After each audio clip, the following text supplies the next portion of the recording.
চট্টগ্রাম বন্দরে পণ্য নিয়ে আসা 2 থেকে 3 লাখ টন ওজনের বিশাল জাহাজ বেঁধে রাখা হয় বেশ মোটা আকৃতির দড়ি দিয়ে।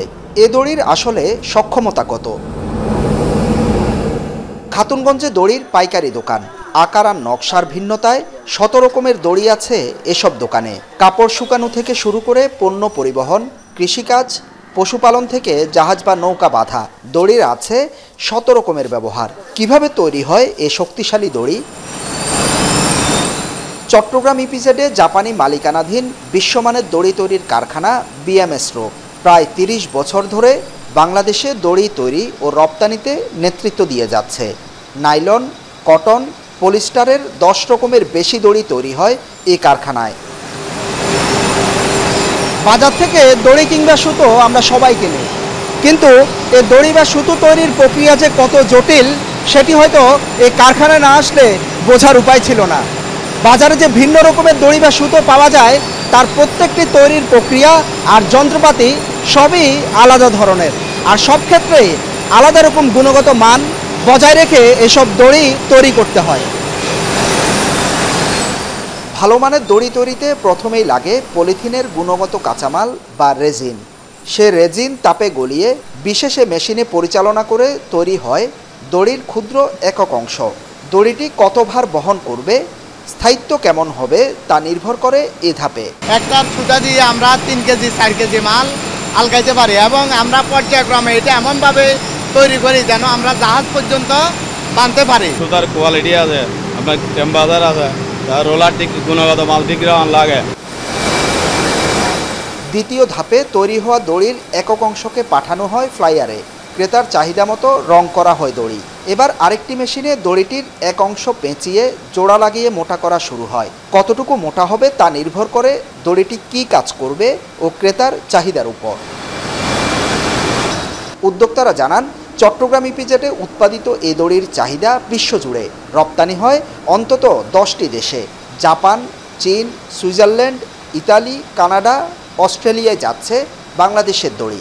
কিছু কিছু প্রোডাক্ট আমরা Germany, Switzerland, Canada, Italy, Australia ওই কান্ট্রিগুলোতে এক্সপোর্ট আছে, আমাদের শ্রীলঙ্কা। সো আমরা চাচ্ছি যে আমাদের অন্যান্য বাইরের কান্ট্রিগুলোতেও আমাদের ডিমান্ডগুলো আস্তে আস্তে কীভাবে ক্রিয়েট করা যায়, আস্তে আস্তে আমাদের ডিমান্ডটা আস্তে আস্তে বাড়ানোর জন্য ওয়ার্ল্ড ওয়াইড যাতে আমরা আরও সেল করতে পারি। গবেষণা প্রতিষ্ঠান গ্র্যান্ড ভিউ রিসার্চ বলছে 2023 সালে বিশ্বের দড়ির বাজার ছিল $13.60 বিলিয়ন, যা প্রতি বছর 7% হারে বাড়ছে।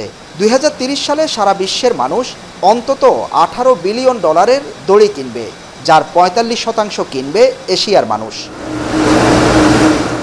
ইপিজেডের এই কারখানা 2020-21 অর্থ বছরে $41,55,000, 21-22 অর্থ বছরে $41,13,000 ও সবশেষ 22-23 অর্থ বছরে $32,22,000 দড়ি রপ্তানি করে। সারা বিশ্বে এসডিজি কথা বলতে, সাস্টেনেবল ডেভেলপমেন্ট গোলের কথা সবাই বলতেছে। এই জন্য আমাদের ন্যাচারাল ফাইবারটার জন্য সবচেয়ে বেশি আমাদের ভবিষ্যতের সম্ভাবনাটা আছে, এবং আমরা রপ্তানি করতেছি অলমোস্ট জাপান, জার্মানি, আমরা অস্ট্রেলিয়া, কানাডা এবং শ্রীলঙ্কা এবং চায়না। বিশ্বজুড়ে দড়ির ব্যবহারে এসেছে পরিবেশ সচেতনতা, কমছে নাইলন বা প্লাস্টিকের দড়ির চাহিদা। তাই এই কারখানাটিও তার ধরন পাল্টিয়েছে যুগের সাথে তাল মিলিয়ে। এখন নতুন করে রপ্তানির জন্য তৈরি করছে পাটের দড়ি। এছাড়া ব্রাজিল, আফ্রিকা ও কেনিয়া থেকে আমদানি করা এক প্রকার গাছের বাকলকে মিহি করে এখানে তৈরি হয় শক্ত দড়ি। কালে আমি যখন আমার স্যাম্পলগুলো আমি দেখেছি, অলরেডি আমাদের বিএমএস কোম্পানি লিমিটেড আমাদের 10% আমরা পারমিশন অলরেডি আমরা ব্যবসা থেকে পেয়েছি, এবং আমরা এটাকে আমরা লোকালিও সেল করতে পারি, এবং তারা আমাদের কোয়ালিটি দেখে বলতেছে যে এই রোপ তো আমরা আমাদের জন্য অনেক ভালো, এটা আমরা লং টাইম ইউজ করতে পারবো, বিশেষ করে জেলেরা। গবেষণা বলছে বিশ্বজুড়ে চাহিদার মোট 60% দড়ি ব্যবহার হয় শিল্প কারখানায়, 30% বাণিজ্যিক খাতে, আর মাত্র 10% ব্যবহার হয় ঘর গৃহস্থালির কাজে। হোসাইন জিয়াদ, এখন চট্টগ্রাম।